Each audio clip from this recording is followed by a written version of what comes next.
Hello, ladies and gentlemen, and welcome again to Syriana Analysis. I'm your host, Kevork Almassian. Thank you very much for tuning in to today's live streaming. I appreciate you all, whether you're watching this on YouTube or on Rumble. I'm very happy today to make this stream because I wanted to cover the ceasefire agreement, the potential ceasefire agreement in the Gaza Strip, something that we have been calling for over a year. So what are the details of this ceasefire I'm going to share with you today?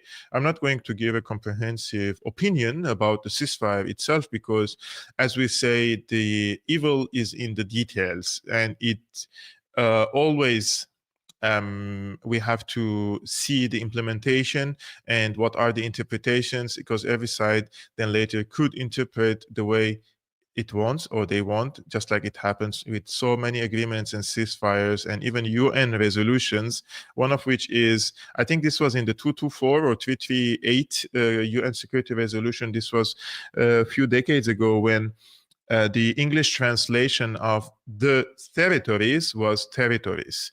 And there is a difference between the territory and territory. So they had a conflict about the wording of it. But before I start this conversation with you, I would like to first of all say that I received an invitation from an Armenian YouTube channel called National Democratic Alliance, I believe, or it is written Bever. And I just saw the comment on one of the videos and I couldn't reply. I personally speak Armenian. My mother tongue is Armenian, but I have never been on TV or any podcast speaking about geopolitical and political issues in Armenian. That's very difficult for me because everybody knows that the wordings and the terminologies and how to make sense of it, it really takes time and experience to express yourself in a correct way in any of the languages. So the street language is different from the political language. I will definitely respond to this invitation if they would like to invite me in English and then dub it or translate it. I have no problem, but it will be difficult for me to analyze difficult geopolitical issues happening in the region in an Armenian language. Even Arabic, it's a little bit difficult for me. I speak Arabic very well, fluent, like a mother tongue. And I still, when I go on some news outlets or on podcasts and somebody is asking me in Arabic, I don't know, maybe my brain is now fixed on thinking English when it comes to politics and geopolitical issues. So my brain thinks in English and gives me the words and the terminologies in English, and then I have to translate them into Arabic. And I start mixing between words and feminine and masculine. It becomes really like a word salad sometimes. Another thing, after yesterday's live streaming, I received, I think, 2 comments from a similar person, and it was there was a little bit of backlash. I want to clarify this because it's important for you as the audience of Syriana Analysis. People watching this with tens of thousands, around between 300,000 and 500,000 people watch Syriana Analysis every month, which is amazing, and I'm very happy about it. However, on this channel, I don't set rules or red lines a lot. Like, I'm very free speech absolutist. You can say whatever you want. Sometimes YouTube filters some of your comments, so I can't really control it, and I don't have someone helping me with the comments. So they are held into something called review. So I have to manually accept each and every one of them, and I truly don't have the time for that. Secondly, when somebody comes to my YouTube channel, like I'm doing a stream now, right? And I read sometimes the live chat and people are like criticizing me, calling me names, right? Like saying like you're an Assadist, cry, cop, etc., etc. I still don't care. Like, people are entitled to their opinions, but I don't accept accusations. There is a difference between an opinion and an accusation. And if you come to my channel, which this channel has a track record of the type of content that I'm presenting to you, whether you agree or disagree with me, but many people come and they're supporting Israel, but they watch my show, right? And many people do not like Israel, and they watch my show as well. But everybody agrees that I'm not friendly toward Israel. I've been accused by one of the commentators because I criticized Iran, basically, and criticized the axis of resistance, that I'm spreading Zionist talking points. And that is very, in my opinion, humiliating for myself, because I'm someone, I don't want to play the victim card at all. This is not the purpose of it. But I know how much I suffered, and because I stood on the right side of history when it comes to Syria and Palestine. And if I wanted to become a Zionist, or let's say, capitalize on this conflict, I would have become a mainstream journalist. I would have become a mainstream podcaster. I would have become, I wouldn't have lost my scholarship. I wouldn't have lost job opportunities. I wouldn't have been smeared by the Zionist press, and they wouldn't have called me a radical far right. And this same person who accused me of being a Zionist then goes to Wikipedia and sees that I'm a far right, and then comes, "Ah, you're a far right." What kind of a BS is this? Like, if you are a critical thinker and you want to learn something from Syriana Analysis, you're welcomed. But if you want to go to Wikipedia and see what they say about me, yeah, Wikipedia says I'm a far right. Have you seen anything from me that is far right? I don't work. I'm not a far right. I'm not a far left. I'm just someone who has a brain, and I judge on the situation based on the circumstances. If something is more the right wing people, which they call themselves right wing, are correct on one thing, then I'm with them. If the centrists say something which is correct, I'm with them. If the leftists say something which is correct, I'm with them. So many lefty people, for example, they misunderstood the Syrian conflict. I am against them, right? I'm against their narrative. I don't like their narrative, and I think they are delusional. But I'm not right, I'm not left, I don't play these games, right? It's important for me to explain, because I tolerate opinions, but I don't tolerate accusations. Somebody who wants to come because he's unhappy with my opinion about the axis of resistance. If you are pro axis of resistance, you have to see that this is not coming from my criticism is coming from a position of someone who is giving like an advice or recommendation. It's like in our life, if we do any mistakes in our lives, we have to take a step back, or a failure. We have to take a step back and learn from it and fix the errors. It's normal. So the axis of resistance is not sane. They have not like holy alliance. They don't represent God. They're not like, it's not like they don't make mistakes. They're humans taking decisions. So if you see it from that position, you will know that my intentions are not to, let's say, delegitimize or discredit. I don't play these games. I'm explaining to you some of the hard facts and the bitter truth about the situation. If you want me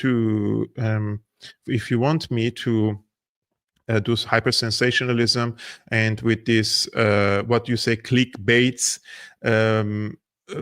Ukraine is crumbling, Israel is finished, this and that you see on other YouTube channels, go and watch those YouTube channels. I have during the past 8 years, I have done lots of mistakes while I was managing this YouTube channel and starting this YouTube channel. I was also sometimes victims of the clickbaity content or titles or thumbnails, etc., etc., etc. Then I learned that that is not what I should do to begin with, because my job is to present quality work first, and not an eye-catching title or a thumbnail. And the audience that I have are respected audience, and I need to respect their brains for my sake and for their sake. So this is how I work on this channel. You can then criticize the work or the analysis, but accusations of you're a Zionist, not Zionist. If you're a woman or a man, I don't care. Because it turned out later that the person who was criticizing me was a woman, and then they turned it into a gender issue. How dare you criticize a woman for saying? Why would I care if that person is a woman or a man? If a woman comes and accuses me of something, shall I be silent because she's a woman? No. I have self-respect, I have a dignity, I have a reputation to defend myself. Why would I allow anyone, regardless of the gender, right? So I'm happy to hear about the ceasefire talks, and probably the end of this endless suffering of the Palestinians in Gaza. This is definitely not going to be the end of all sufferings, but definitely this will minimize the killing to the minimum level. So that's the good start of these talks, the potential ceasefire agreement, which could be reached anytime now. So we were expecting the declaration. Just before 1 minute before this live streaming, I checked on my X account and I didn't find any news about confirmation that the ceasefire agreement has been reached. But it seems that Donald Trump has been pressing the Netanyahu regime to accept this, and this has been confirmed today by the Haaretz. And the title says, Trump's Middle East envoy forced Netanyahu to accept a Gaza plan he repeatedly rejected. So last Friday evening, this is a really fun article. I just want to salute the author because he wrote it really eloquently, and he was mocking Netanyahu, and he was, I would say, he was very solid in his criticism of Netanyahu. He says, last Friday evening, Stephen Witkoff, U.S. President-elect Donald Trump's Middle East envoy, called from Qatar to tell Prime Minister Benjamin Netanyahu's aides that he would be coming to Israel the following afternoon. So what do the aides do? They politely tell the President-elect Donald Trump's Middle East envoy that they're in the middle of the Sabbath and they can't really make this conversation. But the Prime Minister and told him that the Prime Minister and Netanyahu would be happy to meet him on Saturday, but the Witkoff's response was like he told them basically in a salty English that Shabbat Habibi was of no interest to him. He doesn't care about Shabbat or no Shabbat, and he's going to come and see Netanyahu.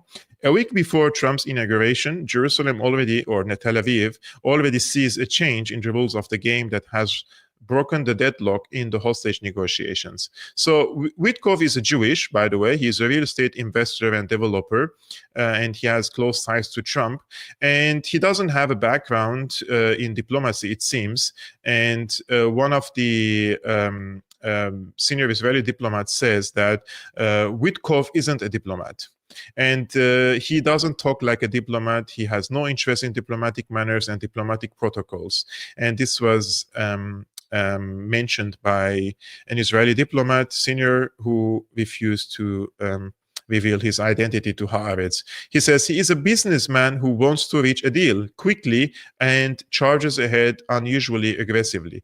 I think they would be a really good match with Trump if this is the type of the personality that his Middle East aid is going to be about. And this is probably confirms my initial analysis of the Turkish Erdogan's unleashing of the HTS terrorists on Syria to occupy it, because he knew that the window of opportunity is closing for him. And if Trump comes to the presidency, he will impose and enforce solutions and compromises on different countries, and one of which is on Turkey. And probably Turkey would not have been satisfied with the type of solution that Trump was aiming to present or enforce in the Syrian case. So he saw that Tulsi Gabbard and RFK and Trump, they're intending on withdrawing forces from Syria, and probably they would like to normalize relations with Damascus again under the umbrella of Saudi Arabia and the UAE. So he went to work, and he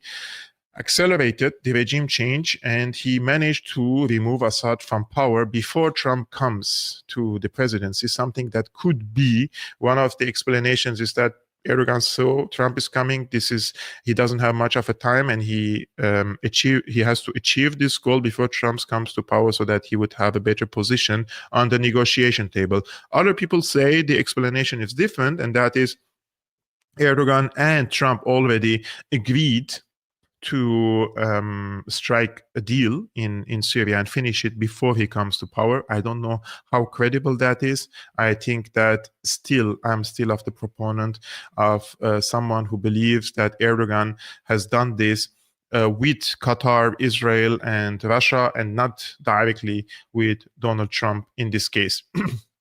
So if we go back to the article, it seems that Witkoff, the special envoy of Trump, has forced Israel to accept a plan that Netanyahu had repeatedly rejected over the past half year. Hamas has not budged from its position that the hostages' freedom must be conditioned on the release of Palestinian prisoners. This is the easy part, and the complete Israeli withdrawal from Gaza, and this is the hard part. Netanyahu rejected this condition and thus was born the partial deal proposed by Egypt. Now, initially, the talk was of a limited humanitarian deal.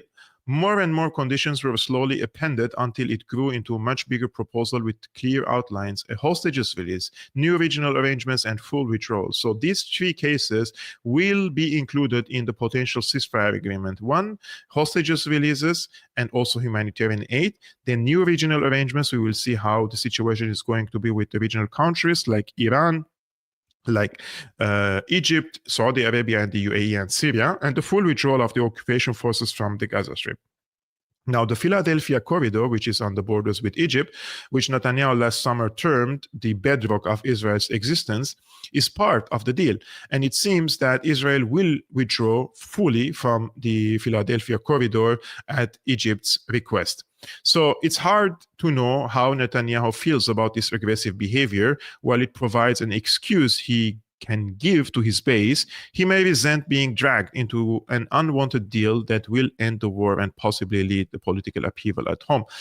So there are a few other things I want to mention here, but it seems that Netanyahu's primary goal of destroying Hamas and taking back or freeing the hostages from the Hamas, it will not be materialized for now, right?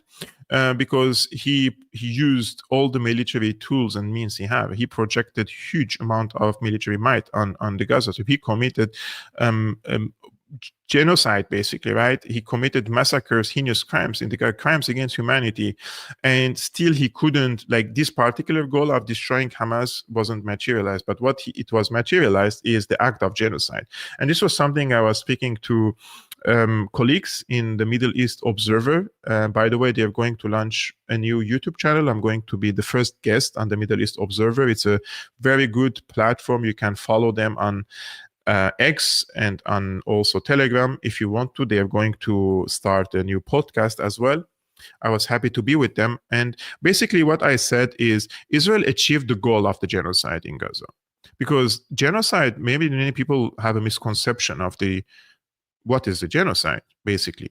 So genocide is not killing all the Palestinian people, because you see these talking heads on X or other social media platforms say, yeah, if there was a genocide, then why still there are 1,900,000 people, of 2 million? Like, imagine this is your argument. So meaning these people, first, they don't understand what genocide is, or they're being hypocritical, because a genocide is the act of destroying a population, an ethnic or religious group, basically, with the intention of completely destroying them. So you have the intention of committing a genocide against an ethnic or religious group. And if you destroy this ethnic or religious group in part or in whole, you have committed a genocide. And the Palestinians have been recognized by the International Court of Justice as an ethnic group, as an special ethnic group. And there is a case against Israel in the ICJ and the ICC of committing a genocide. And in this case, Israel has killed probably over 100,000 Palestinians, destroyed all the infrastructure. Like in Gaza Strip, there is no standing building any longer. You don't have functioning hospitals, schools, universities, mosques, water, energy, etc., etc., etc.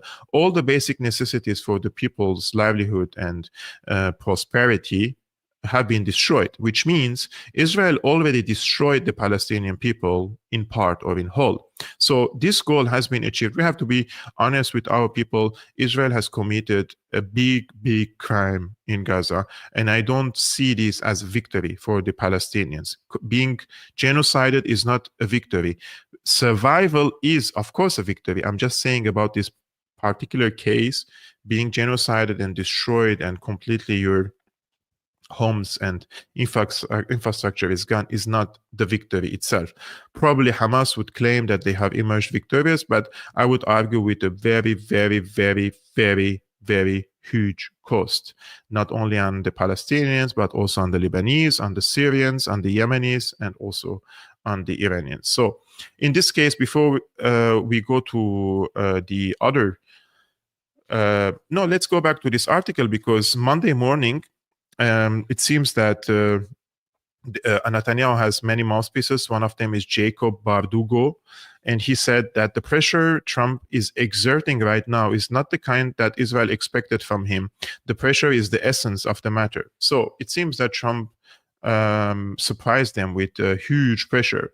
And this, by the way, also confirms my initial understanding of this conflict. Many people, like, I was on both. I was on sometimes on this side, sometimes on other side, sometimes undecided. But I'm still thinking we cannot really separate between the United States and Israel. It's not like Israel is serving the US or the US is serving Israel, and it's not like Israel controls the United States or the US controls Israel. I think it's the empire which has different arms and different components, and Israel is one of it, you know. And I think that in this case, if we want to see them separately, I think that the United States has more leverage over Israel than Israel has over the United States. So I believe that Israel is instrumental in the US foreign policy as an instrumental player in the region. And it's not like US is serving Israel, it's Israel and the US serving the empire, right? So, and I told you for a long time, if the US wants a ceasefire in Gaza, they can reach the ceasefire in Gaza. They have vetoed the ceasefire agreement in Gaza. The same ceasefire that is being agreed now, or potentially, United States vetoed multiple times. And they have put sticks in the wheel multiple times. And they have consistently sent more weapons to Israel while they are committing a genocide. If the US wanted to stop the genocide in Gaza, they were able. And they were able to enforce a ceasefire agreement, but they didn't do it. That's always, I said, the US is partner in the genocide in Gaza because they were not only complicit, but they were partners in the crimes, and they covered up for the crimes, and they gave the weapons for the genocide to be committed. And they had the leverage which they didn't use. So the US is partner, and Biden is partner, Antony Blinken is partner, Jake Sullivan is partner in this genocide, right?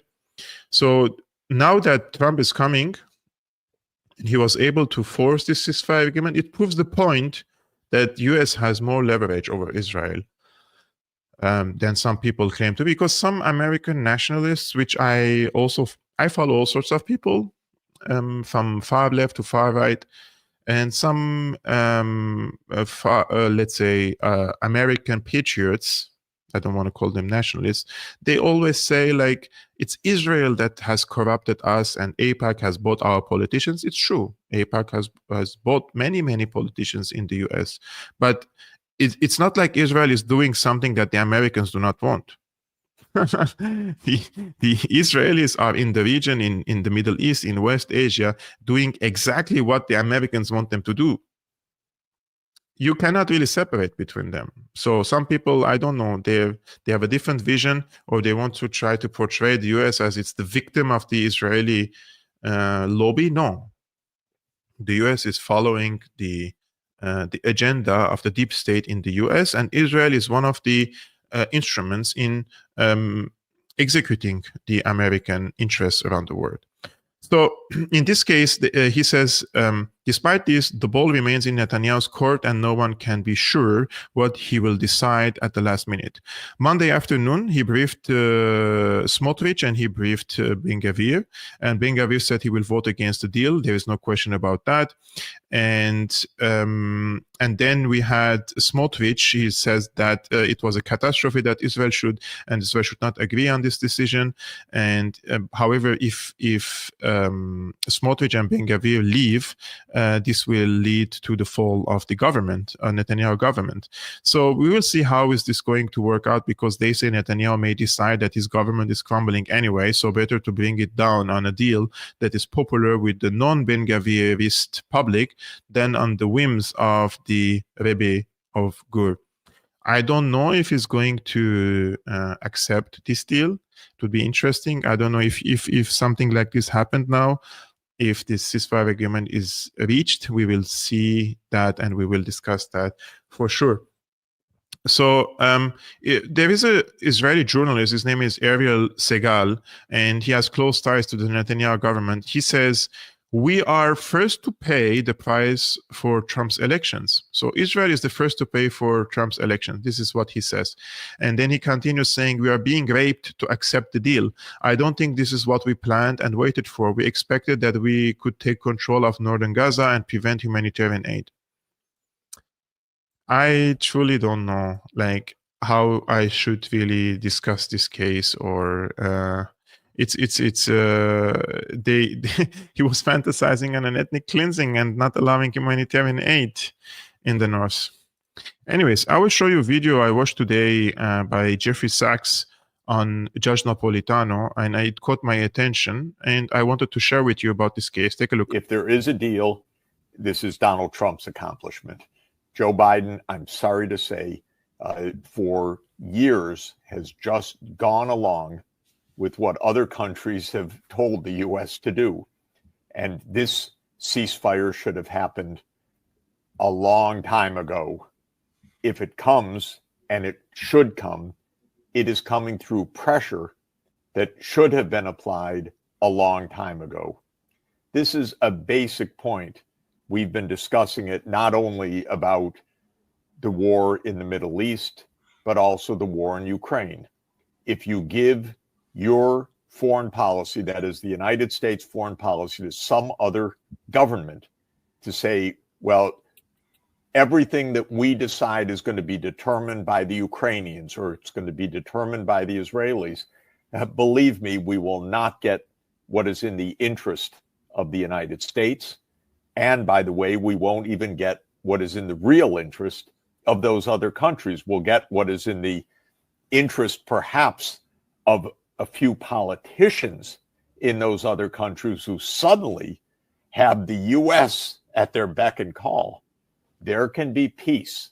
There can be normal relations with Israel, but only with a state of Palestine alongside Israel, so that the region can go to peace. So this is what I'm really hoping, not just for a ceasefire in the next days, which would be wonderful news, but true peace in the Middle East. And I would like nothing more than a tremendous success of President Trump at the start of his administration to help guide, for the first time in decades, a real peace in the Middle East. But it requires that the United States exercise its own foreign policy to say to the Israelis, whether you like it or not, international law, the UN Security Council, the UN General Assembly, the G20, the BRICS, the Arab League, the Organization of Islamic Cooperation, the whole world is saying we want peace. Professor Sachs, thank you very much. My dear friend, you are a living example that intellectual honesty and personal courage can sometimes bend the arc of history. Look forward to seeing. Yeah, thank you. Let's just hope that President Trump comes in and does what he has said, which is to make America sovereign again, so that we have our own foreign policy, we pursue our own interests, and our interests are in peace in the Middle East with two states living side by side, Palestine and Israel. If President Trump does this, I want to be in the front of the parade to get him a Nobel Peace Prize. First thing, it's within his reach. I so dearly hope that he'll follow the path of peace on this. Same here, Professor Sachs. Thank you very much. Safe travels. We'll see you next week. Thank you. Great to be with you. So I think I was checking your comments, and I would like to agree with some of the commentators about the concept of peace. Now, first things first, we have to put few things into perspective. One, we have around 100,000 people killed in Gaza.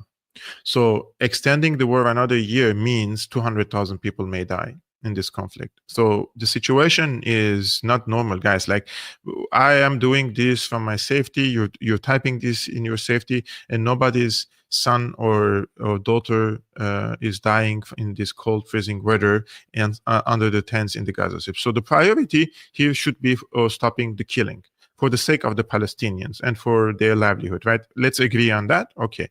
So secondly, what is the meaning of peace in this case? That's the real question.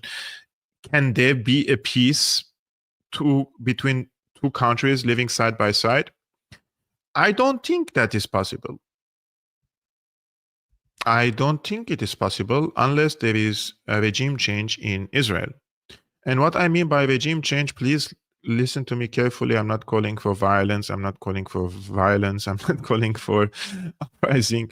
What I'm saying is, with the existence of this mentality and the racist mentality and this superiority complex and the complex of subjugating the others and the ideological indoctrination and radicalism, just like the situation with the ISIS and Nusra, if we don't, is reform possible? This is the question. Now, people come and say, Al-Nusra Fund has rebranded itself and reformed to moderate group.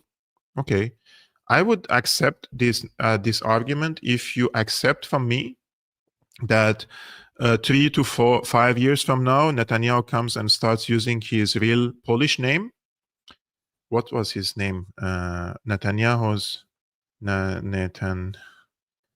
I forgot Netanyahu's Polish name.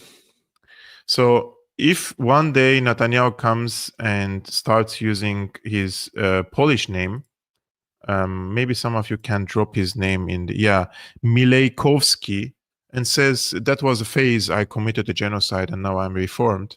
I don't think you would accept that. The same thing for Jolani. So I think there are certain personalities who are not only you have a founding ideology for the state that cannot coexist with the Palestinians.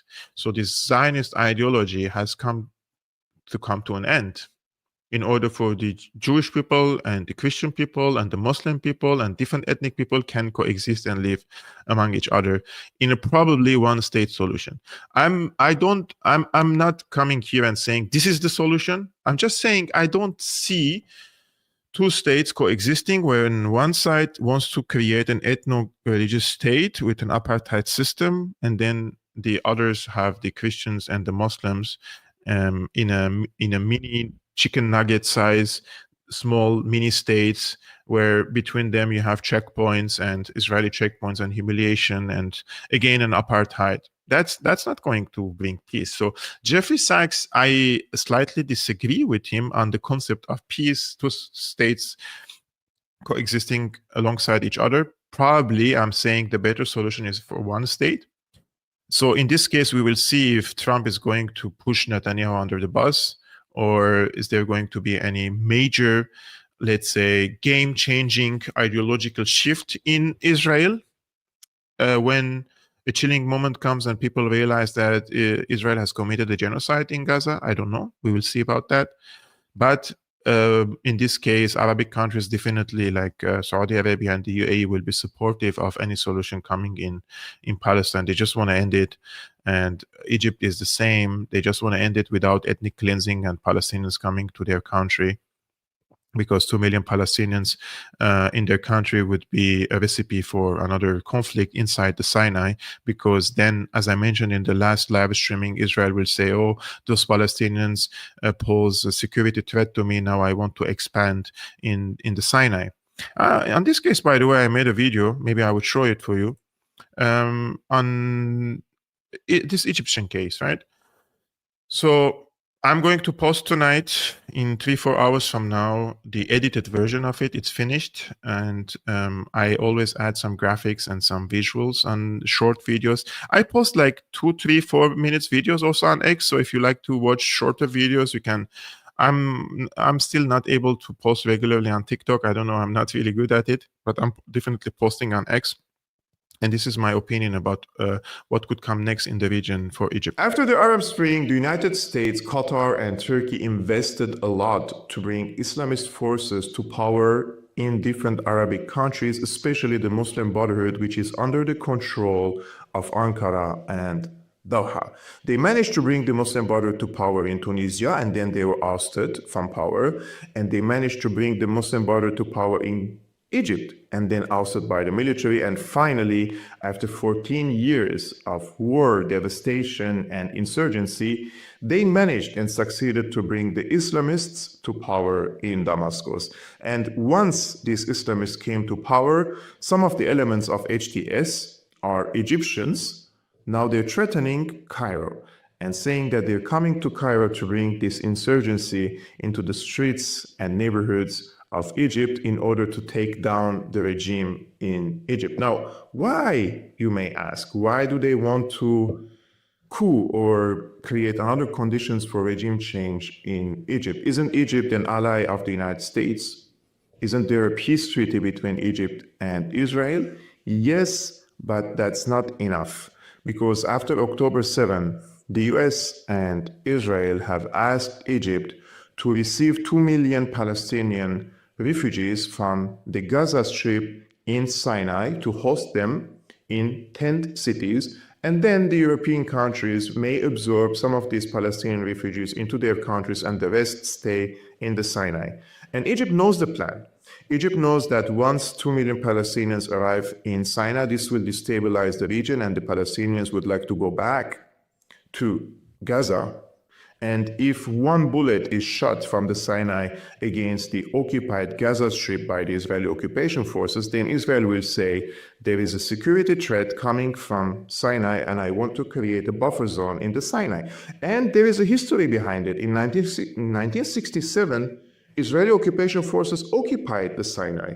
And Sinai is part of the Greater Israel Project, just like Syria is part of the Greater Israel Project. And Egypt knows this. So despite their alliance with the US and the peace treaty with Israel, there are limitations for what Egypt can give to the Americans or the Europeans in this case. So I would argue, if there is a renewed so-called revolution, or an uprising or an insurgency against the Egyptian army, I think the benefactors would be the US, Israel, Qatar, and Turkey.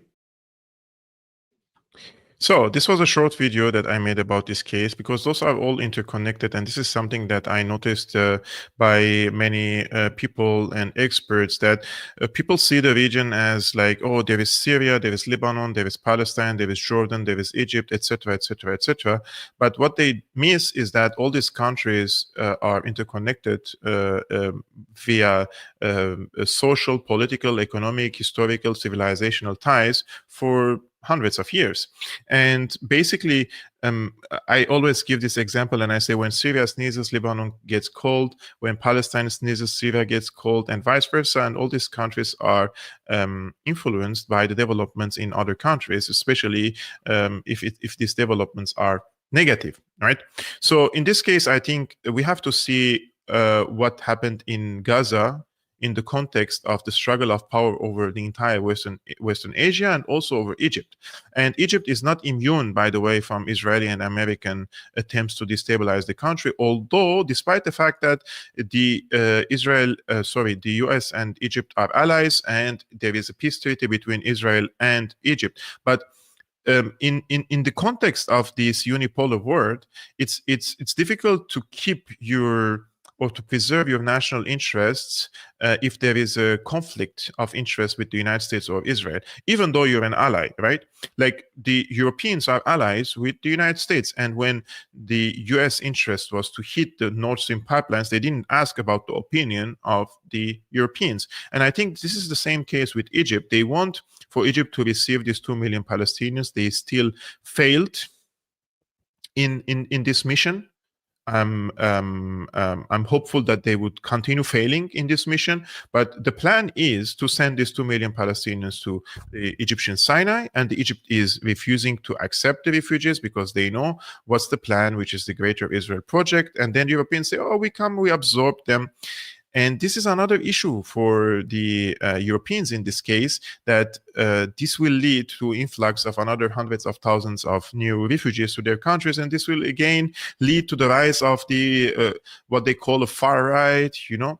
So it's a lose-lose situation for everyone. Why would you uproot all these people and bring them to Europe? I'm speaking about the Europeans. They should encourage for the Palestinians to stay in their homes if they care about their national interests. But because everybody is just serving the American interests here, or the empire interests, then they're doing things that goes against their own interests. And this is something that I'm happy that the Egyptian side has stood firm, because on the humanitarian side, it's very sensitive issue, you know, like you are partnering killing of the Palestinians, and at the same time, you know that if they accept the 2 million people, this will create another war in your own country by Israel this time, again, which they did in 1967. So what I am anticipating to happen, so I said the evil is in the details, right? Let's see how this deal, or the potential deal, will be implemented first. But if you ask me what could happen next, I think what the Israelis are going to do is like what they did in Lebanon. Now they have striked a ceasefire deal with Hezbollah too. And once the ceasefire agreement was reached, all the anti-Hezbollah political elements in the country have waged a brutal media and journalistic or media and political campaign against Hezbollah.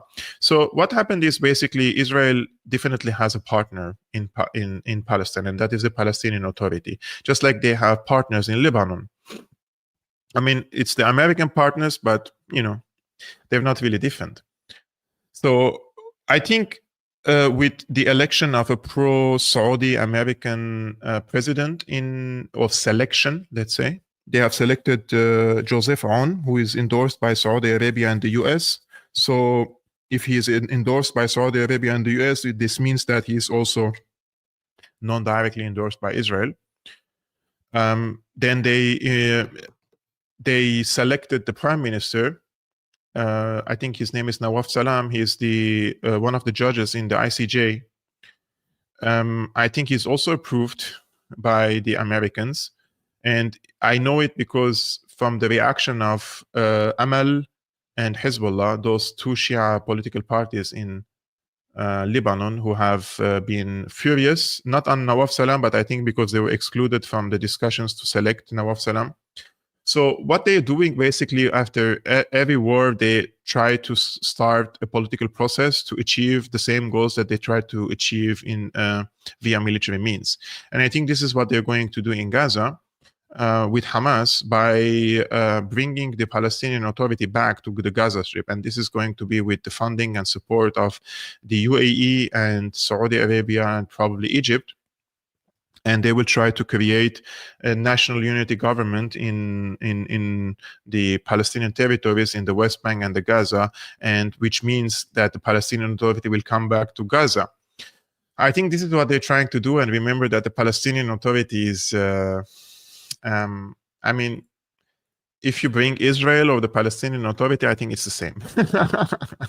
It is not much a difference between Mahmoud Abbas and the Israeli intelligence. They're both cooperating, coordinating, and they have the same enemy, basically.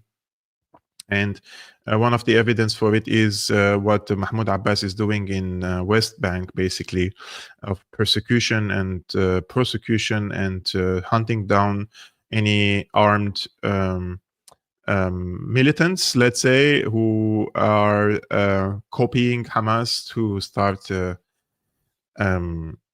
a fight or struggle against the Israelis. Now, I'm not saying this is right or wrong. I'm just saying what he is doing, basically, right? He has close cooperation and coordination with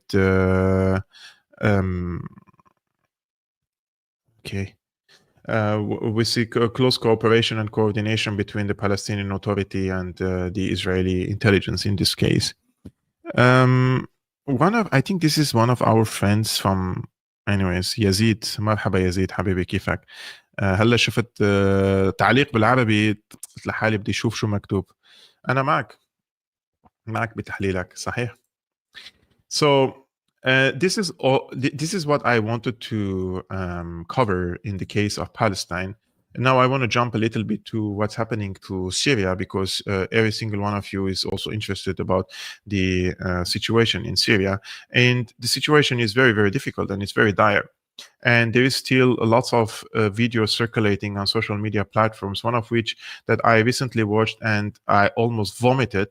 And this is it was so gruesome. I'm not going to show you, of course, the video, but our friend Bint Halab, an Aleppi girl, she says HTS has been kidnapping and massacring dozens of young men and dumping their bodies for people to later find. This has been going on for weeks under a heavy media blackout in Syria. These are few of the latest victims that have been discovered. 3 young men from the Yassin family, their family name is Yassin, from the village of Mezra near Homs. Homs is in the central Syria, were kidnapped and killed, 3 of them. Their bodies were thrown into a pit in what appears to be a construction site or a bombed-out building, left in a pool of their blood. The victims' names are Muhammad Yassin, Fawaz Yassin, and Ayman Yassin. They were Shia Muslims, but these sectarian murderers have been happening to Alawites and Christians too. Sunni Muslims accused of being regime remnants or Shabiha are also being extrajudicially executed. What do the so-called free Syrians have to say about this? Is this Islam? Kill people like this and dump their bodies? Will the free Syrians speak up against these heinous crimes? And remember that our friend Bint Halab, she's a Muslim from Aleppo, and she's coming from a position of someone who is disgusted by these crimes of HTS and the other terrorist groups. And I want to tell you that this video is so disturbing that basically they kidnapped these 3 men from this one family, and apparently they killed them, and one of which it looked like he is an underage young boy. And they dumped their body inside a building where there is it looked like I don't know, like a swimming pool or maybe a shower place or something, and they dumped their bodies inside the water. It looked like a bloodshed, basically, a bloodbath, right? And it is happening every day, and in many cases, every day. And if you don't believe these local reports, you have to then go and check there is a website or on all social media platforms called the Syrian Observatory for Human Rights. And this is an anti-Assad, pro-opposition, former opposition currently in power. They are funded probably by the UK because their location is in the UK, and they document human rights abuses in Syria. They are the ones documenting also such crimes and telling us lots of stories. For example, people in Jable have been protesting against the sectarian killings among their people. And today, HTS sent reinforcement to Jable, and they declared a campaign of a security campaign against the people, basically protesting against the sectarian killing. So instead of fixing and dealing with the situation, HTS is sending forces to Jable to crack down on the people, unarmed people, locals, basically, who are protesting against this sectarian violence in the country. I will bring to your attention some reports posted by people who are notably and notoriously anti-Assad for a long time, right? One of which is George Barshini. He is the general coordinator of Syrian Civil Salvation Movement and longtime secularist opposition figure. And he said in an interview with France 24 or France 24, he said, Alawites undergoing gradual genocide by HTS jihadists. 700 ex-Syrian soldiers who only fought ISIS in desert still imprisoned. They had gone to Hama prison and surrendered themselves after regime fell. Kurds won't disarm after seeing what's happening to Alawites after disarming. Thousands of Alawites have been arrested and will be killed. Alawites are being distributed to various prisons and killed off.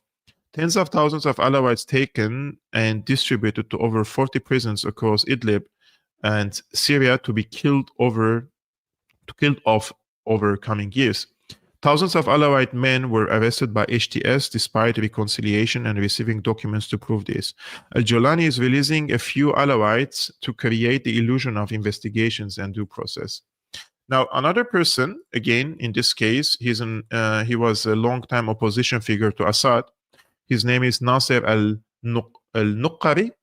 He's a long-time Syrian Alawite opposition figure in video concerning what jihadists are doing to Alawites in Syria. He says vast Alawite areas in Homs, Hama, and Syrian coast subject to aggression and organized terrorism. I just want to see why this. Sorry, I wanted to screen this to you. So Nasser al-Nuqari says vast Alawite areas in Homs, Hama, and Syrian coast subject to aggression and organized terrorism. This is a sectarian war, he says, a jihad. It has gone far past their claims of fighting regime remnants. We are all talking about lifting of sanctions and the rise of the state, but which states are they working on? Islamic State in Iraq and Syria? There are two alternatives: either stop what is happening now or international force intervention, which I guarantee you will happen. He says to the Sweda Druze and the Kurds, do not under any circumstances surrender your weapons, or your fate will be like the villages being ethnically cleansed and massacred. All of us want the regime remnants, but where are they? Go bring them from Moscow and Libya and from your own rebel militias, which were even coordinating with the regime. Suhail al-Hassan used to sell your rebel militias weapons and buy other things from you in turn. 1/4 of your rebel militias are regime remnants, if not more. HTS is adamant on being Nusra Front instead, despite taking over Syria. You're making very, very big mistake if you think terrorism and terrorization against people in their neighborhoods is going to bring you a good result. People welcomed you. Why do you want to impose yourself with crimes on them? You are insisting on perpetrating carefully planned terrorism, expelling entire Alawite villages. Alawite village in Horan, southern Syria, was completely uprooted. 300 men were arrested. Villages were entirely expelled out of the governorate. They are in Safita in western Syria and staying in charity homes. Some of them even arrived without shoes.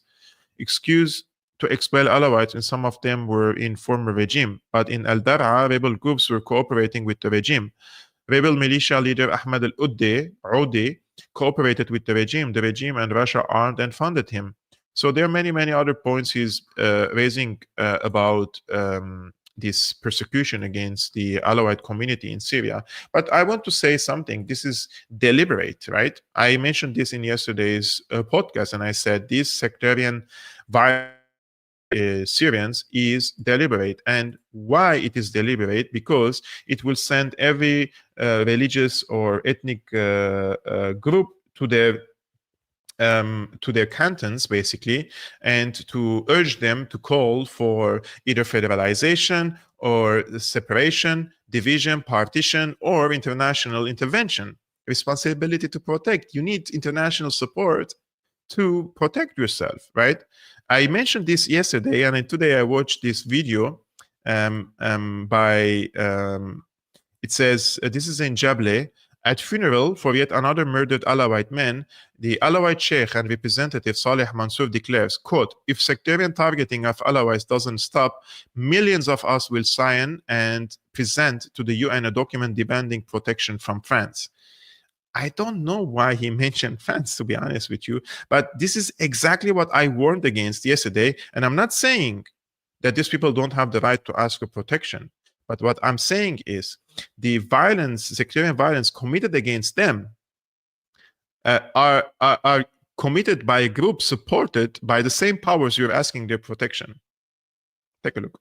I'm sometimes quote posting or reposting all these crimes that I'm seeing on social media platforms for the people to know that this is happening. And there is a reason behind it. Because I mentioned to you when I was speaking about Israel's interest in Syria is to create security conditions by these security threats against the religious and ethnic minorities in the country for them to ask for international protection. And this has been circulated a lot on social media platforms by Syrians who belong to some of these minority groups. And they have been calling for the international community to intervene, responsibility to protect, right? So, but this is the plan. I'm not saying they don't have the right to call. I'm just saying this is done for the sake of this reaction. They know what the people will do when there is enough security pressure or an existential threat against them. They study human behavior. And when they know, this is simple, you have an ethnic or religious group in one town and there is a consistent threats against them, these people will start speaking up. And then the media, affiliated, by the way, with the people who create these conditions, they start feeding them with hashtags and with posts telling them, you have to call the international press, you have to call on the international community to intervene and stop the massacres. But they have done these massacres, covered them up by the press and legitimized HTS. So when they come to power and commit the crimes, they will present themselves as saviors. They're holding both sides of the idol. From both sides, they're holding both cards. They have creating the problems and they're presenting the solutions. So they're playing double game. They are creating the problem and then posing the solution. But what can the people do? If you have any ideas, I would be very happy to read your comments. How can the people help themselves and survive under such circumstances, and especially under a regime which is so backward and so, I would say, stupidly backward. And this is how they're segregating now men and women in the buses. And this is the banner. Sticker says, not the back part of the bus is exclusive for women. So basically what they're doing is they're segregating men and women now in Syria's buses. Look. So this is the bus. Women sit in the back and men sit in the front. So they started segregating men and women now in even the public transport in Syria. So please, under such circumstances, how do you think that these people can build a civil state? They cannot build a civil state. I'm not fool to believe that HTS will build a civil state. The other day I posted something on X said if the dog's tail straightens, then HTS would build a civil state, like the only thing that I'm seeing on social media platforms by the supporters of HTS posting videos like this, like they're not mad at the crimes and the subjugation of the Syrian people with these absurd measures. This is a guy who fights for HTS, basically, and he says he's telling his colleagues to not film themselves committing atrocities, and he says, do not expose yourself and everything. Do what you want, but don't film it. He says filming the atrocities hurts the revolution and the rebels and gives us a headache when we have to cover it up. So they're not mad by the crimes. They're mad that the crimes are being documented. I would like to thank Philip Blair for becoming a YouTube member. By the way, you can become what is called a premium member on YouTube. You can see the link in the description below. And by doing that, you can also support this work. And there are also different means in the description below, like Patreon, like PayPal, like Buy Me a Coffee, and also premium member if you like to support the independent work I'm doing on Syriana Analysis. And I would like also to say that many of you were correct in the past stream. Like when the stream was over, I started reading the comments because I replied to some of the comments and I like many of the comments. Some of you were saying like, Kevork is a floating head today. And I was like, what does he mean? Like I turned on my TV and I watched the stream and it looked like I was dressing all black. And my background is black, everything, beard is black, hair is black, everything is black. And you just see this part and this part. There's just a little bit of face in complete blackness. So today I wore my white pullover again so that I can distinguish myself from this black background. There was also something here like a shelf and yeah, my wife changed it. And the reason for that, I will disclose it soon, hopefully. But I would like to thank every single one of you for tuning into today's live streaming. Please hit the like button before leaving this stream or leave a comment. That would help me with the algorithm. Subscribe if you're not subscribed yet. And if you want to support this independent work, you can find all the links in the description below. And I will see you tomorrow with Karim. Dr. Karim, in a civilized debate and discussion about American imperialism in the region, and can we blame the people for what happened after October 7 with the failures of the axis of resistance, or should we only blame the American hegemony and the dollar hegemony and American imperialism for the decisions made by the people and the rulers in the region? We're going to have some chit for chat. If you are looking forward to it, you know what to do. Subscribe. And I will see you tomorrow, 5 p.m. Central European Time, 11 a.m. Eastern American Time. It's going to be on the 15th of January, 2025. Peace be upon you, upon your families. Salam.